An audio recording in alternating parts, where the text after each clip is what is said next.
बातमी आहे भोसरी येथील इंद्रायणी नगर येथून।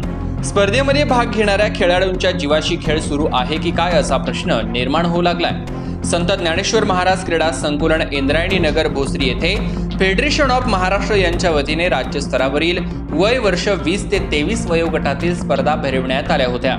या स्पर्धेमध्ये भाग घेण्यासाठी महाराष्ट्राच्या कानाकोपऱ्यातून 4000 स्पर्धक भाग घेण्यासाठी आले होते।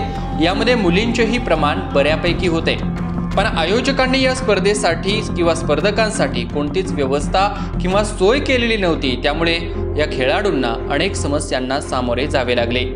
या स्पर्धेत भाग घेण्यासाठी अनेक स्पर्धक अनेक किलोमीटरचा प्रवास करून स्पर्धेस्थळी पोहोचले खरे, मात्र दमून आणि थकून आल्यानंतर त्यांना विश्रांतीची गरज होती, मात्र तीही व्यवस्था आयोजकांकडून करण्यात आलेली नव्हती।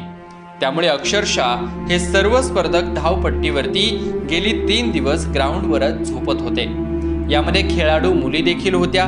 याही परिस्थितीमध्ये मोठ्या पहाटे उठून या स्पर्धकांना सराव करावा लागत होता। स्पर्धेच्या ठिकाणी व्यवस्था नसेल तर किती अडचणींचा सामना करावा लागतो हे या खेळाडूंकडे पाहिल्यावरती लक्षात येतं। खेळाडूंना आलेल्या अडीअडचणींबाबत आमचे प्रतिनिधी भानुदास हिवराळे यांनी जाणून घेण्याचा प्रयत्न केला असता कॅमेऱ्यासमोर कोणताच खेळाडू बोलण्यास तयार झाला नाही, कारण त्यांना भीती वाटत होती की आपल्या खेळाच्या निकालावरती याचा परिणाम होईल। या खेळाडूंना जेवण नाही, पाणी नाही, चहा आणि नाश्ता पण उपलब्ध करून देण्यात आला नव्हता। आपल्या राज्यातील खेळाडूंची ही अशी परिस्थिती असेल तर असे उत्कृष्ट खेळाडू आपल्या भारत देशाला मिळतील का, हाच खरा प्रश्न या निमित्ताने उपस्थित झालाय। याच बातमीचा प्रत्यक्ष आढावा घेतला आहे आमचे प्रतिनिधी भानुदास हिवराळे यांनी। पाहूयात। मी सोलापूर जिल्ह्यावरून आलेला, तर राज्यस्तरीय मॅचेस आहेत तिथं, तर आमच्या राहण्याची आणि जेवणाची सोय केलेली नाही।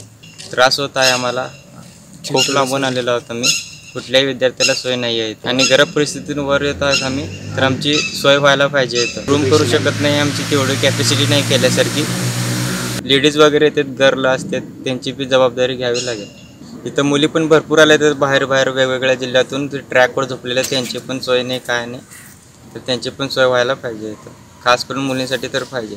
आमच्यावर अन्याय झालेला आहे, तर पुढच्या वेळी नेक्स्ट टाइम जेव्हा असेल मॅचेस तर कमीत कमी तेव्हा तर आमची सोय व्हायला पाहिजे सर्व पोरांची। आम्ही इथं फेडरेशन ऑफ महाराष्ट्र या स्पर्धेसाठी इथं खेळायला आलेलो आहोत आणि ही 21, 22, 23 ही स्पर्धा 3 दिवस चालणार आहे आणि आम्ही हिंगोलीवरनं खेळायला आलो आहोत इथे, आणि ही स्टेट लेवलची स्पर्धा आहे आणि पूर्ण महाराष्ट्र इथे खेळायला आलेले आहे। परंतु काही गरीब परिस्थितीतले पोरं आहेत की जे रूम करून राहू शकत नाही, ते ग्राउंडवर झोपलेले आहेत आणि इथं आपल्या फेडरेशननं काही खाण्याची आणि राहण्याची सोय केलेली नाही।